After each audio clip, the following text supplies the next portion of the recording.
पहले सब छोड़ छाड़ के आ जाओ, तभी तुमको हम साधना सिखाएंगे। यदि उसके पास ऑलरेडी उतना है तो फिर मेरे पास आने की जरूरत ही नहीं उसके पास। उसको 99.9999% लोगों के पास ऐसा प्रॉब्लम होता है, तो कोई आ ही नहीं सकते, सच में नहीं आ सकते।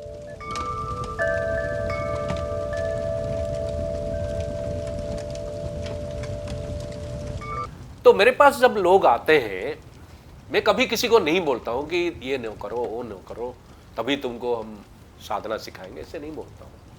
हाँ, साधना का लेवल्स होता है, लेवल 1, लेवल 2, लेवल 3। तो जो नया आदमी आता है, यदि हम एक्सपेक्ट करेंगे कि वो स्वयं संपूर्ण है, तो फिर हमारे पास आएगा ही क्यों? यदि उसको कोई टेंशन ही नहीं है, कोई प्रॉब्लम ही नहीं है, मेरे पास क्यों आएगा? क्यों सीखेगा विद्या? विद्या तभी तो सीखेगा ना कि उनके मन में आया हम जो स्थिति में है उस स्थिति से बेहतर स्थिति में जाना चाहेंगे, तभी तो आएंगे ना।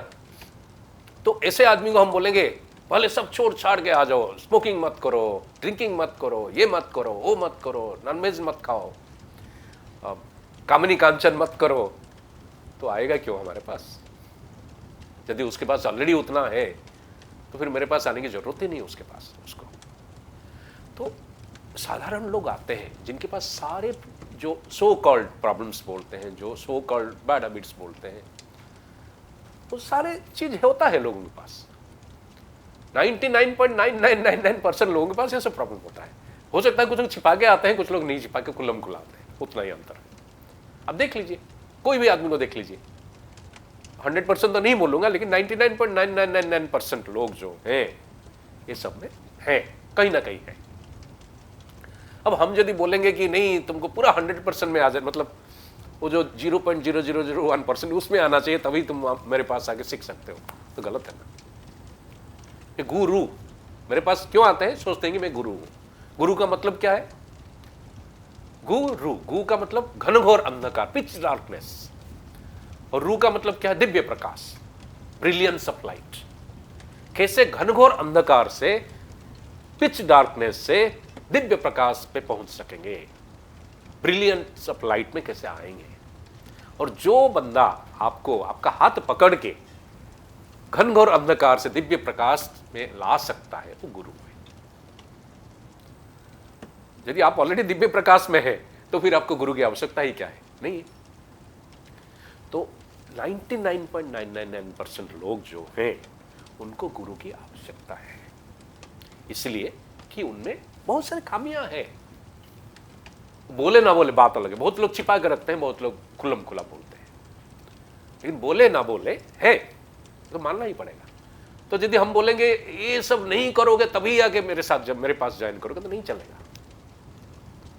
तो कोई आ ही नहीं सकते, सच में नहीं आ सकते। ऐसे तो आगे नाटक करके आ सकते हैं कि हम ये नहीं कर रहे वो नहीं कर रहे हैं बोल के, लेकिन 100% लोग नहीं आ पाएंगे।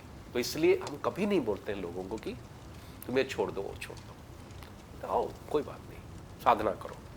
तो साधना जब करोगे क्या होगा? धीरे धीरे धीरे आपका जो ऑरा है, जो पंचकोश आपका है, वो धीरे धीरे प्यूरिफाई होने लगे। एक कोष तो है आपका अन्नमय कोष हो गया, वो तो ये शरीर है। बाकी जो 4 कोष है, आपका जो प्राणमय, मनोमय, विज्ञानमय, आनंदमय कोष है, आपका जो एनर्जी बॉडी है, आपका जो इमोशनल बॉडी है, आपका जो इंटेलेक्चुअल बॉडी है, आपका जो स्पिरिचुअल बॉडी है, ये जो 4 शरीर है, ये तो फिजिकल बॉडी हो गया। तो फिजिकल बॉडी तो ऐसे ही है, लेकिन बाकी जो 4 शरीर है वो धीरे धीरे प्यूरिफाई होने लगेगा साधना करने से। तो जब वो सब प्यूरिफाई होने लगेगा तो फिर आपका मन में परिवर्तन आने लगेंगे। जब मन में परिवर्तन आने लगेगा, अपने आप जो है कुछ हैबिट्स जो है निकलते जाएंगे, जो आपका सिस्टम को लगेगा कि मेरे लिए सही नहीं है, अपने आप छूट जाएगा। चाहे वो ड्रिंकिंग हो, चाहे वो स्मोकिंग हो, चाहे वो नॉनवेज खाना हो, चाहे और कुछ हो, फिर आप एक स्थिति में पहुंच जाएंगे कि आप रेडी हो गए। तो रेडी हो गए तो अपने आप जब खुल गया, दरवाजा खोल देंगे तो बाहर से हवा आने लगेगा। दरवाजा बंद पड़ा हुआ होगा तो बाहर अंदर कैसे आएगा? बाहर का चीज नहीं आ सकता है। तो उस स्थिति में जब पहुंच गए तो फिर सब खुल जाएगा। खुल गया तो भगवान का आशीर्वाद जो है, माँ की कृपा जो है बरसने लग जाएगी, फिर आपका जीवन बदल जाएगा। ये तरीका है।